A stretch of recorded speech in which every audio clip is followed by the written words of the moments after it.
Você conhece alguém que vive na igreja, sabe a Bíblia de cor, ora o dia inteiro, mas não move uma palha para ajudar quem está do lado? Essa pessoa diz: eu tenho muita fé, eu acredito em Deus, então estou salvo. Muitas religiões pregam que a salvação vem apenas pela fé. Basta aceitar Jesus e pronto, o céu está garantido. Mas o Espiritismo, apoiado na carta do apóstolo Tiago, diz: não, a fé isolada é estéril. É como ter um mapa do tesouro e nunca sair do sofá para cavar. O mapa é real, a fé é verdadeira, mas sem o movimento, a obra, você continua pobre. Hoje continuamos no capítulo 11 do Evangelho para entender a união explosiva entre fé e caridade. Você vai descobrir que a fé é o motor, mas a caridade é a roda. Um motor ligado sem rodas faz muito barulho, gasta energia, mas não tira o carro do lugar. Prepare-se para sair da garagem. Estamos no capítulo 11. Amar o próximo como a si mesmo. No item 13, encontramos uma instrução belíssima de um espírito protetor sobre a relação entre fé e caridade. Ele explica que essas duas virtudes são irmãs siamesas. Não podem viver separadas. A fé dá a coragem e a direção. A caridade executa a caminhada. O Espiritismo nos alerta a admirar a bondade de Deus. Fé sem tentar imitar a bondade de Deus. Caridade é uma admiração vazia. A base bíblica é a famosa frase de Tiago, capítulo 2, versículo 26. Assim como o corpo sem o espírito é morto, assim também a fé sem obras é morta. E o espírito protetor comenta no item 13. A fé é a inspiração divina. A caridade é a sua realização. Uma não pode existir sem a outra. Amai, pois, a Deus, mas amai também ao próximo. Porque amar a Deus e não amar ao próximo seria uma contradição. Vamos entender por que uma precisa da outra. Primeiro, a fé sem obras, o teórico. É a pessoa que sabe tudo de espiritualidade. Ela lê, estuda, dá palestras. Mas quando vê um mendigo, atravessa a rua. Quando um parente adoece, ela diz: vou orar por você, e não vai visitar. Essa fé é morta porque não gera frutos. É uma árvore de plástico, bonita de longe, mas não alimenta ninguém. Segundo, as obras sem fé, o filantropo materialista, é a pessoa que ajuda, dá dinheiro, constrói hospitais, mas não acredita em nada, ou faz isso apenas por vaidade social.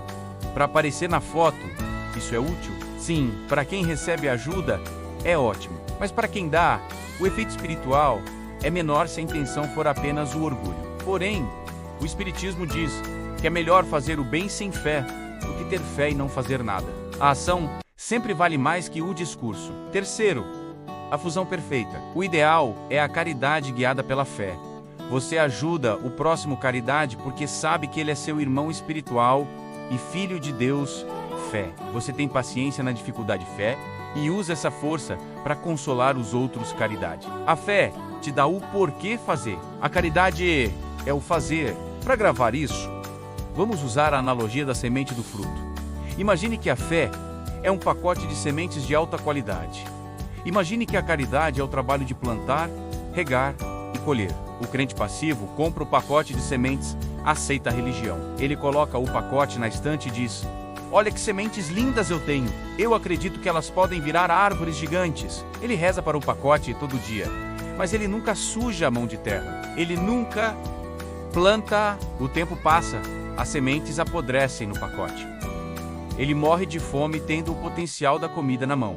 Fé sem obras. O espírito ativo pega a semente fé e vai para o sol e para a chuva, vida real. Ele cava a terra, planta, cuida, dá trabalho. Ele sua, mas no final, ele tem a árvore e os frutos para alimentar a si mesmo e aos outros. Ter fé é ter a semente no bolso. Fazer caridade é transformar a semente em floresta. Não seja um colecionador de sementes, seja um agricultor de Deus. Como aplicar no dia a dia?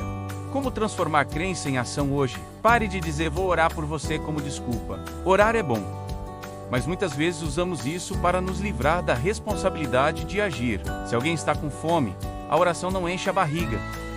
Dê o prato de comida e depois ore. Se alguém está triste, a oração não dá um abraço. Vá lá, abrace, escute e depois ore. A oração deve ser o complemento da ação, não o substituto.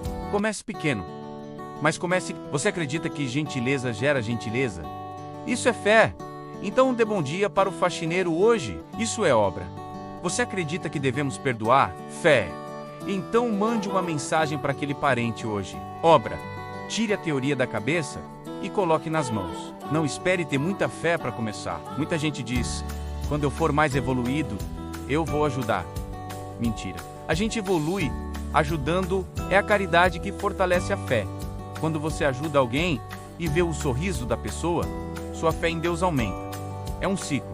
Comece a agir e a fé virá. O texto termina dizendo que a fé e a caridade são as duas asas que conduzem a alma a Deus. Tente voar com uma asa só. Você vai girar em círculos no chão. Bata as duas asas. Creia e faça. Só assim você sai do lugar. Obrigado por plantar suas sementes comigo hoje. Que sua fé seja viva, suada e cheia de calos nas mãos. No próximo vídeo, vamos tocar um tema muito delicado. Devemos fazer caridade para criminosos? O Evangelho tem um item específico. Caridade para com os criminosos? Será que ajudar um bandido não é ser cúmplice do crime? Como amar quem faz o mal à sociedade? Vamos ver a visão surpreendente dos espíritos. Se você prefere a fé que suja as mãos de terra, deixe seu like e comente aqui embaixo. Fé com obras e compartilhe com quem só vive na teoria. Vamos para a prática. Até o próximo estudo.